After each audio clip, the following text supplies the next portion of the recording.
Welcome to the How to Be Awesome at Your Job podcast, the show where brilliant professionals share how to sharpen the universal skills required to flourish at work. Enjoy more career fun, wins, meaning, and money with your host, Pete Makaitis.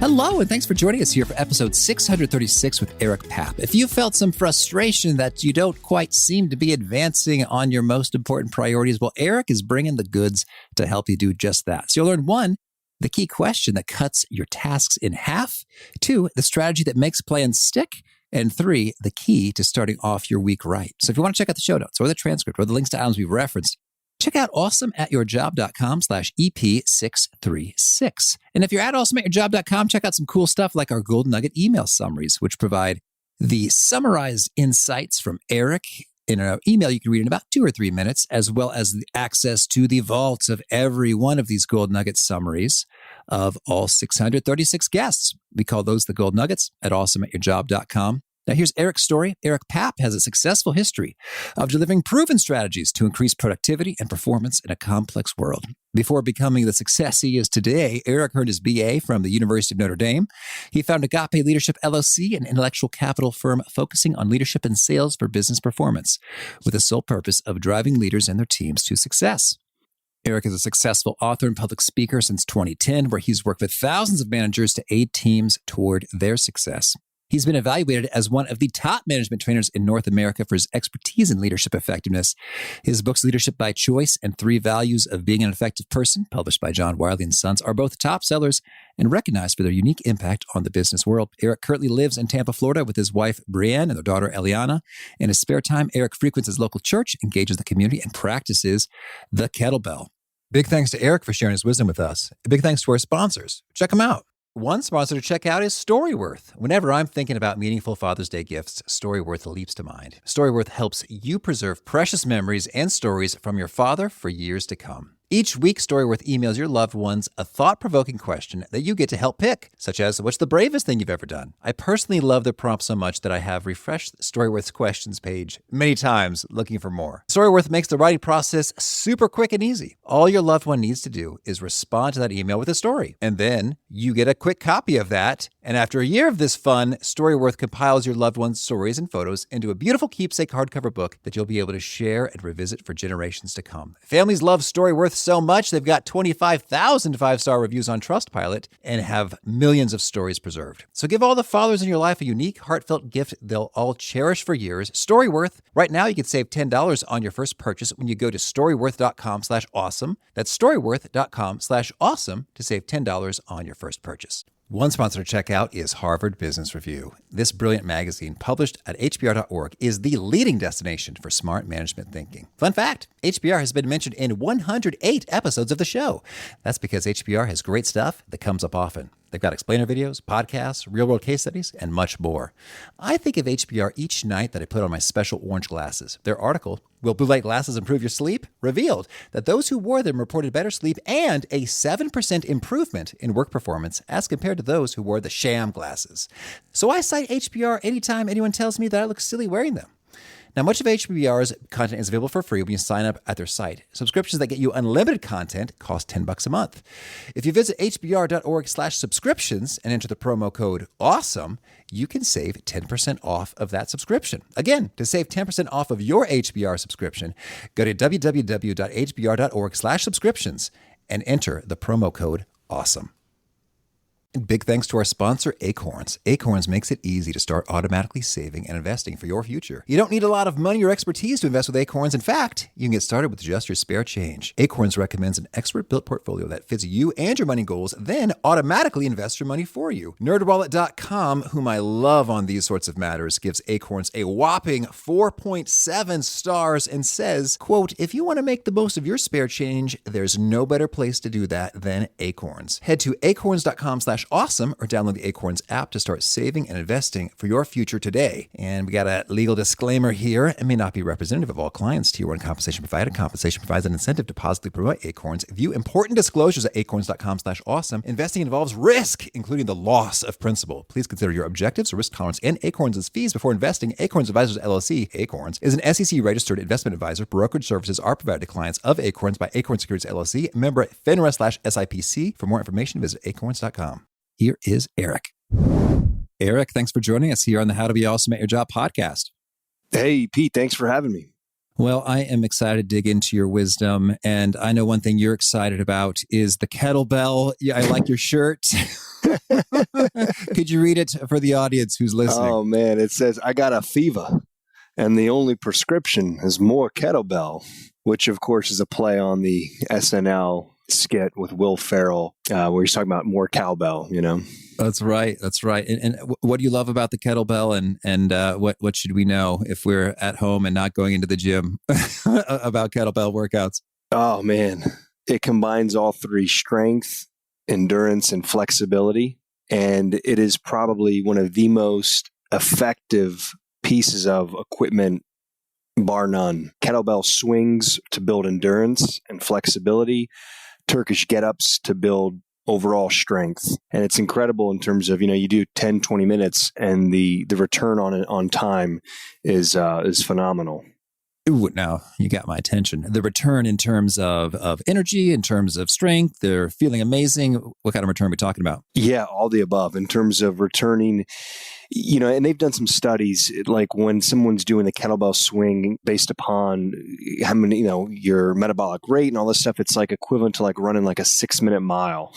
And then one of the great things, obviously, in the situation that we're in now is you can do it from the comforts of your own home. And that's also, by the time it takes you to go in your car and go to the gym and come back, you can already be done with your training. Mm-hmm. All right. Well, I like effective. I like returns. And we're talking about just that. Productivity and better thinking versus more effort is a title of one of your keynotes. That sounds right up our alley. So tell us, what's the big idea there? Yeah, better thinking versus more effort. I think so often than not, as knowledge workers, and especially being here in America, there's always a pressure to do more, get in there early, stay later, climb the ladder. And that is good in a sense. And even for companies too, right? Oh, take on more projects. Let's do more initiatives. Let's get more, joint ventures going. And that can be good to some degree, but then also it breeds a lot of complexity. It breeds a lot of, okay, we got our hand in a lot of different things. What are we really focused on? What are we really moving the needle? And better thinking is really taking a step back and identifying the 2 or 3 projects that we can really move the mile, as opposed to trying to move 100 things an inch. And that's really what it comes down to, is to be able to subtract and to simplify and then get to a higher level of performance or productivity. That sounds great. And so by doing better thinking, you're able to exert less effort and get similar or superior results. Could you paint a picture of that for us? Maybe the case of a particular person or client or study, like just how much is possible if we go down this route? So on a macro level, on a company personal level that everybody knows, Apple, Steve Jobs, right? The listeners out there, probably 70, 80% of your listeners have some form of Apple product, whether it's an iPhone or MacBook Pro, whatever it is. Steve Jobs is, in a sense, forced out of his own company that he creates. He comes back right around 1996, 1997, in that time frame. Apple is just on the ropes. And once again, they were trying to do too much. They had their hand in everything: scanners, printers, you name it. And he comes back, and a family friend asks him, they said, Steve, what desktop computer should we buy? You've got 17 of them that Apple offers. And he says, shoot, I don't even know. So he cut down all the desktop computers and only did one. He says, okay, we're going to cut everything out, all the desktop. We're just going to produce one. He really did a great example of better thinking versus more effort. And it requires that ability to take a step back to do the hard thinking. And that's a lot of times what we don't want to do, because we want the quick fix. And then we want to just kind of stay busy. And then that kind of consumes our time. So, and then look what happened to Apple. And I mean, if you bought Apple stock, in the early, 2000s or even late 1990s, it's incredible. My father-in-law had Apple stock. He still does. it's just mind-boggling the return he's made on that. And that a large part comes to Steve Jobs coming back, applying better thinking versus more effort. And that does resonate in terms of whether it's a business with their products or an individual with the to-do list and just what you can accomplish there. Oh, yeah. I was going to say on a micro level. So a colleague of ours, right, James Clear, he wrote the book Atomic Habits. He started off 2011, 2012, just writing a newsletter. Would write one on Monday, I think, would write one on Thursday.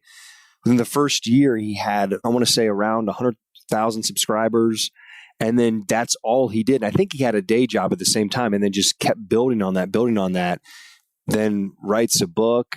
And then his newsletter just went over 1 million subscribers. And it's absolutely mind-boggling, right? So that's a great testament to, okay, sticking with the one thing and really getting good at that and staying the course. All right. Well, so I'm into that. And tell us then, with this better thinking, are there some key questions in terms of identifying, what is the stuff that makes the impact and what is the stuff that we should cut? First thing I look at is subtraction, right? One of the questions to ask ourselves is, hey, if I stop doing this, would anything happen? Would anybody notice? Because a lot of times we do things out of obligation, or we do things because, oh, that's what the person did before me, or, oh, that's what I've always done. So that's a great question to ask ourselves. If I stop doing this or these activities, what's the impact? And a lot of times there's not an impact. And so that's a great way, because we want to start to allow ourselves that room, that space. It's kind of like, I think it was Claude Bristol that said, it's the space between the notes that creates the music. Mm-hmm. And I think we really need more of that ability to not fill our day up with everything and anything, because we really need, things are going to come up as they naturally do, but also we need that time to just go in for a walk, that thinking time to take a step back. And by not filling our calendar up and everything, it allows that room for us to really start to process and analyze, okay, these projects, are they really important? Are we really making progress, or are we just kind of going through the motions? So the first part I would say is to subtract. Second part would be to really then look at is to simplify and to see, okay, of all the complexity, how can we make this simpler? How can we make this easier? How can we reduce the friction to get the result that we want? Yes, I love that. And that's intriguing in terms of, would anybody notice if I stopped doing this? I guess, how do you get the answer to that? One, you could just try it. Stop doing it and see if anyone reaches out to you.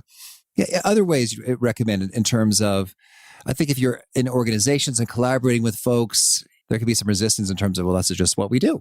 This is what we've always done. Or mm-hmm. This is how this works. That is the process. So any thoughts on how, when there's other stakeholders and people in the mix, you interact with them to get things moving? I use a couple tools that I created. One, the effectiveness process. Another tool called Organize and Clarify Your Thinking, to really get the goal, impact, and focus down. Because a lot of times in organizations, people just launch into projects and they don't know what's the desired outcome. They don't know what success looks like. They don't know what's the time involved. Who else can we collaborate with? Things that you think are basic. And then the person gets tasked with something and then they're not fully doing it. And then the manager gets upset or the director gets upset. That's where we get back to, like I was saying earlier, moving 100 things an inch. So I think, right from the start of it is for all of us, to spend more time in the asking ourselves the questions, okay, what's my desired outcome? What does success look like? What's the impact if I do this? What's the impact if I don't do this? And then do I have the bandwidth right now to carry this out? What level of a priority is this for me? Is this a top 3, or is this just a good idea? Because the key thing we always have to remember as human beings is we will always generate more ideas than there is the ability and our capacity to execute them. And that is where I see kind of the downfall. Even as entrepreneurs, managers, it doesn't matter if you're an entrepreneur or it doesn't matter if you're inside of a company, but, we'll always have good ideas, but always remember that our capacity to execute all of them, we don't have that. And so we really have to be diligent of selecting just a few and then really going deep with what we've selected. And so then we zeroed in on what to eliminate. And then I'd like to get some indicators then on, let's just imagine, okay, we had 100 ideas, or there's 100 things vying for our attention. And hey, great job. We successfully eliminated half of them. which is cool. And so we are twice as clear as we were before. Nonetheless, how do you recommend that we zero in from, I guess, the semifinalists to those top three? Yeah, great question.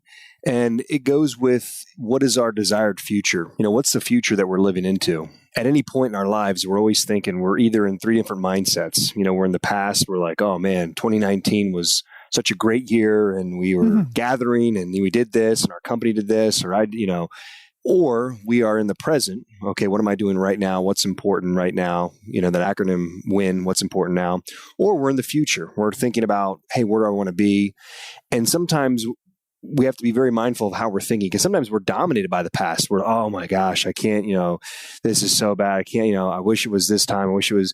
And so asking ourselves, okay, what's the desired future that I want? And then just backtracking it, it's, okay, what's the desired future? And then now what are the projects that I think will get us there? And a lot of times we overestimate what we can do in a day, but yet we underestimate what we can do in a year. Yep, I think that's true. And talking about those timeline horizons with the day and the year, you've got something you've created called the weekly strategy sheet. Tell us, how do we think about that and use it to plan priorities? Yeah. So often than not, where this kind of came from, Pete, is when you ask people, you would say like, hey, what'd you do last week? Oh, they'd look at you and it's kind of like, they really couldn't give a definitive answer. It was like, oh, I got a lot of emails done. I was in a lot of meetings. And so this is really to give people a high level overview, a high level strategy of, okay, what's most important this week? Well, first off, there's three parts. It's past, present, and future. And the idea is, okay, we celebrate our past, we connect with our present here, and then we commit to the future. And so the idea is over time is as we're planning our weeks is to see some synergy between the past, present, and future. We identify, so in the past, celebrate the past. Okay, great. What are the top 3 or 5 accomplishments I accomplished last week that were very meaningful to me in my business, or in my role? Okay, great. I'm going to list them down because that's going to give us confidence. Our confidence comes from seeing the progress and what matters most to us, and whether that's personal or professional. So great, we can see that. When you write it down, it helps us keep moving forward. But a lot of times in our culture, we don't. We focus on where we are and where we want to go. And I call that, you got to be careful because that's kind of frustrationville, right? That's comparison. That's, oh man, well, I see this person on social media. Oh, I see this. So I get people to take a look back and to see all the progress that they're making and have this on a weekly basis. And then the middle part then is we're looking to really kind of connect with the present. Okay, what are my top 3 weekly priorities this week? If everything goes to, HE double hockey sticks, what's the 3 most important things I want to get done, I want to accomplish? And then the future, the future planet, I use the OKR method, objective and key results, and the what do you want to accomplish and how you're going to get it done. And like I said, the whole idea of using the weekly strategy sheet, it takes under 20 minutes to plan it out, but is so important because a lot of times as knowledge workers, we don't plan our weeks. We just go from one week to the next and we kind of kid ourselves that, oh, something will be different, or, oh, this will turn around. But if we don't really get a handle on the planning aspect, then the execution kind of falls short. And so I'm curious, so we got the weekly strategy sheet, and so then you can reference it at the end of the week. It's written, it's there. You see, hey, this is what I accomplished. That's cool. And you zero in on those top 3 priorities. How do you think about it in terms of, I guess, scheduling or calendaring or putting time against those things within the week? Well, you gotta have a day where you spend time to plan. Having a planning day. I like to do mine on a Friday. Sometimes I do it on a Thursday, late afternoon. But when you have that time to really devote to the planning, and you're not trying to fill up your week either. You're just saying, okay, what are the 3 most important things? And also, too, those 3 most important things, you might get those done in 2 days. And that might very well be, and that's okay. But it's really to give you a better sense of clarity and organization. So within that planning time, and so it sounds like this isn't a 10-minute operation, but it's a bit more in depth. What are you doing with that planning time? Yeah, you're just going from left to right, past, present, and future. So I've got my weekly strategy sheet. It's sitting right here on my desktop. And this is the week of January 4th through the 8th. And boom, okay, I've celebrated the past.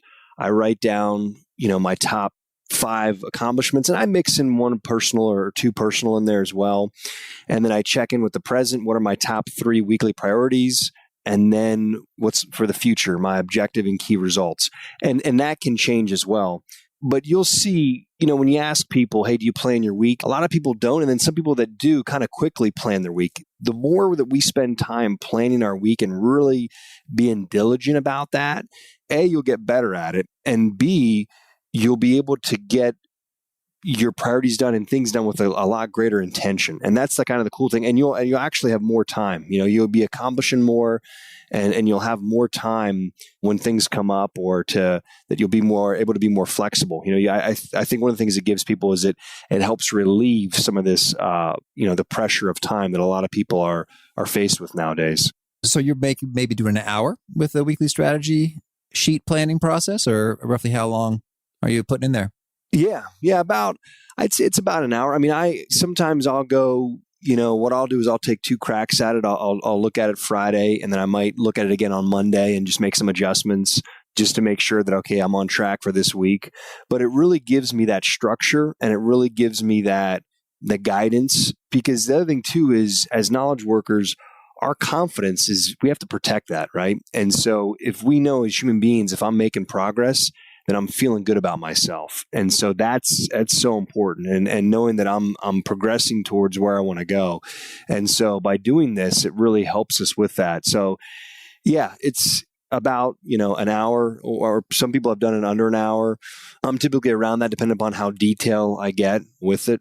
And so you're saying that hour you spend there ends up saving significantly more than 1 hour during the course of executing the week. Tremendously. Yeah. And I don't remember who said or where I read it, but it was something like, for every minute you spend planning, it gives you 10 additional minutes, or you save 10 additional minutes, or something like that.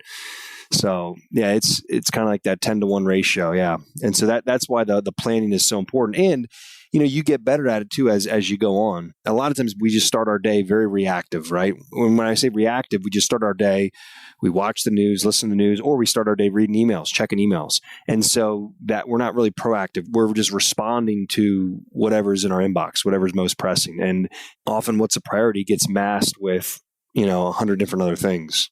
And if folks have a hard time letting go, because I think what could be perhaps a mistake, and you tell me about the biggest mistakes you see when folks are trying to manage their time, is you say, okay, these are the really critical priorities. And so we kind of go after those, but we don't really subtract. We don't really let go of the other things. And then we're just sort of extra stressed because it's like, well, no, I really identified it. I'm totally clear that these things are critical, but I'm still doing everything else. So if there's an emotional hurdle or a hump or resistance, how do you recommend we get through that? You're spot on, Pete. It's absolutely right, because I'll see people like, oh, I need more time, or, oh yeah, like I'll recommend a book or something, like, oh, I don't even have time to read this and that. And it's like, you're not planning and you're not prioritizing. That's really what it comes down to, because you're trying to do everything, and you're regarding everything has the same level of importance when it doesn't. And so then you can't multiply your output and you can't leverage what you're doing. So one of the things I share with people is, come at it with like a spirit of like experimentation, experiment of like trial and error. A lot of times we want certainty as human beings. We want to know, hey, if I do this, it's going to give me this, or if I don't do this, this will alleviate this problem. And so it's like, hey, just test it out, And then also I share too the idea of, when you give yourself less time, we tend to be more productive. A little story, a little side note on this. It's when Franklin Delano Roosevelt, when he was president, he had an advisor, Harry Hopkins, and Harry, due to some health issues and such, could only work 3 to 4 hours a day. However, he was one of the most effective advisors for FDR.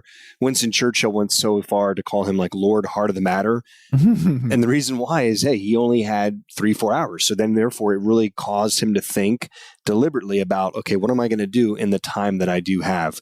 Because there's that whole Parkinson's law, right? And work expands to fill the time necessary for its completion. So if we give ourselves 8 hours a day, we're going to fill it with 8 hours. If we give ourselves 10 hours a day, we're going to fill it with 10 hours.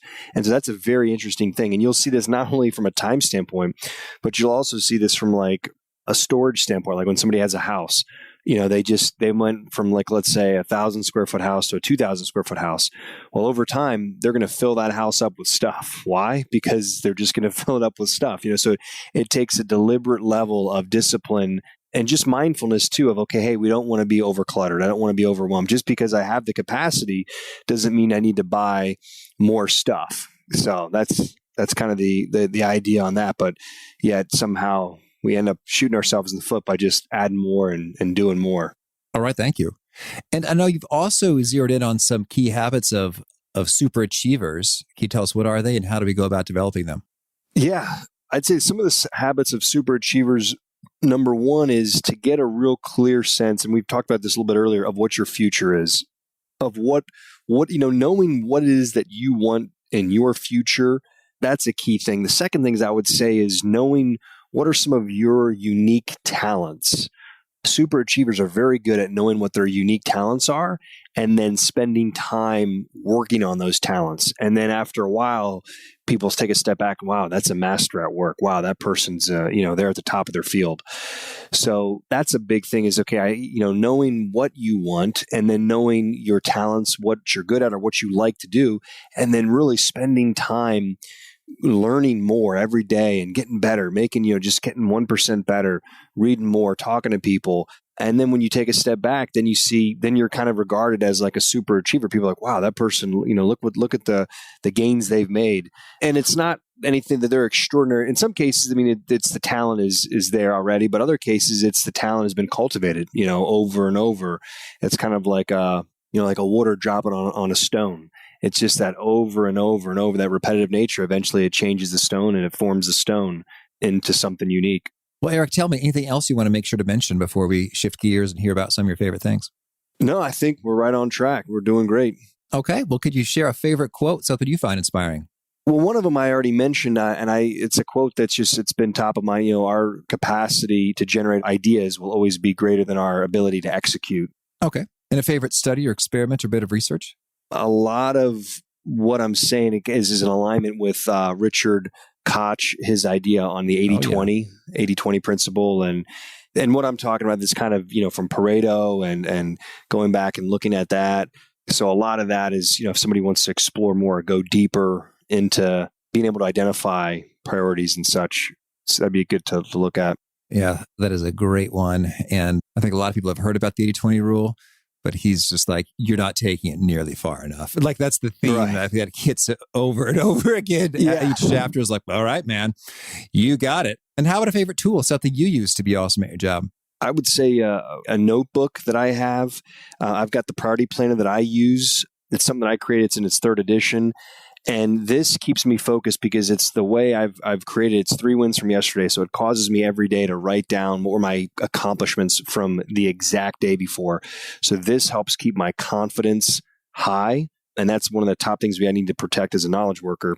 And then it says, 3 priorities for today. So it's asking me, okay, what are my 3 priorities? And sometimes I just only identify 1 or 2. And then that way I feel great about accomplishing that. And the next part I have, stay curious, stay creative. I ask questions throughout the day. I think that's important too, is write down questions. When questions come up, just write them down. If you don't know the answer to them, because a lot of times we get stuck with, I don't know how to figure that out. And it's very easy to kind of throw up our hands or say, that's not, that's somebody else's responsibility. That's somebody else's department.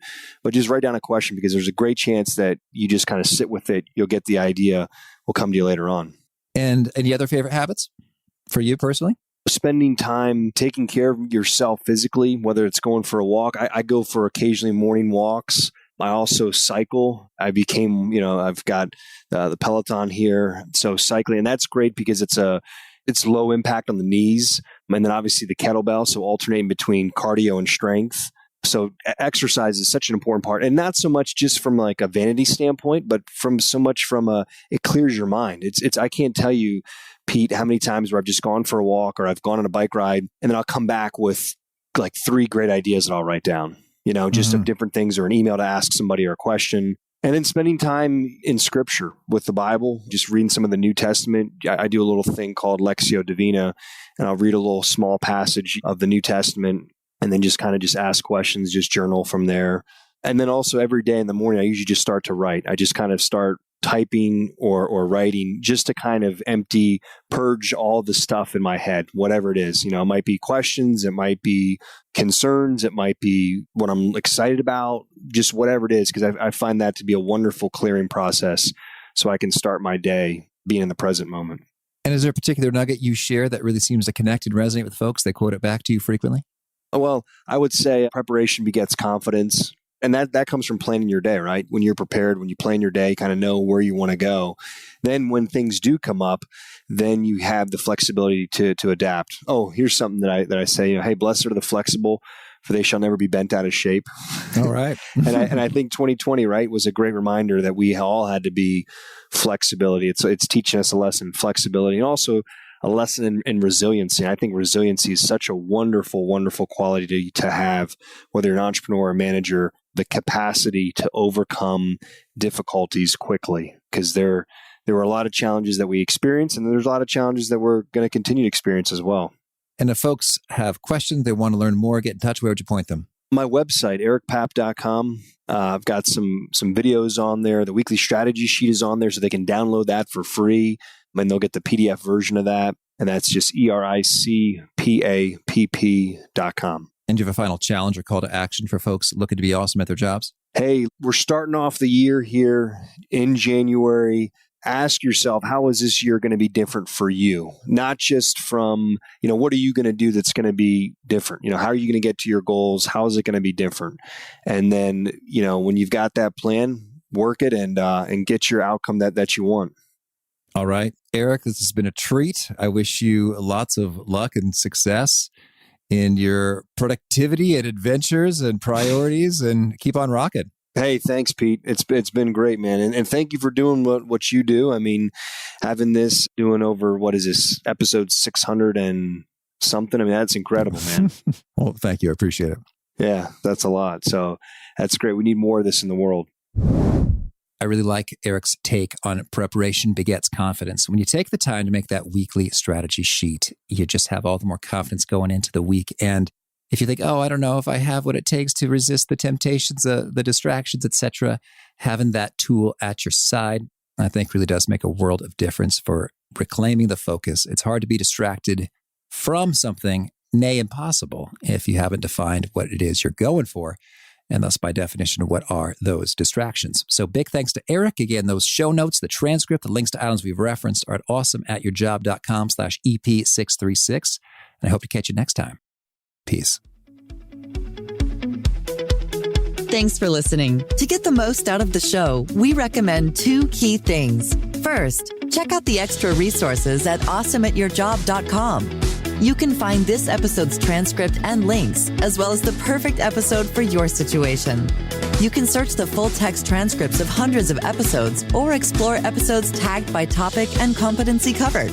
Second, subscribe to the podcast and get future episodes automatically. You can subscribe by telling Siri and several other smartphones and speakers, subscribe to the How to Be Awesome at Your Job podcast, or by tapping subscribe in your podcast player of choice. If you'd like some extra help figuring out podcasts and how subscriptions work, visit awesomeatyourjob.com/subscribe for guidance. Hope to catch you on the next episode of How to Be Awesome at Your Job.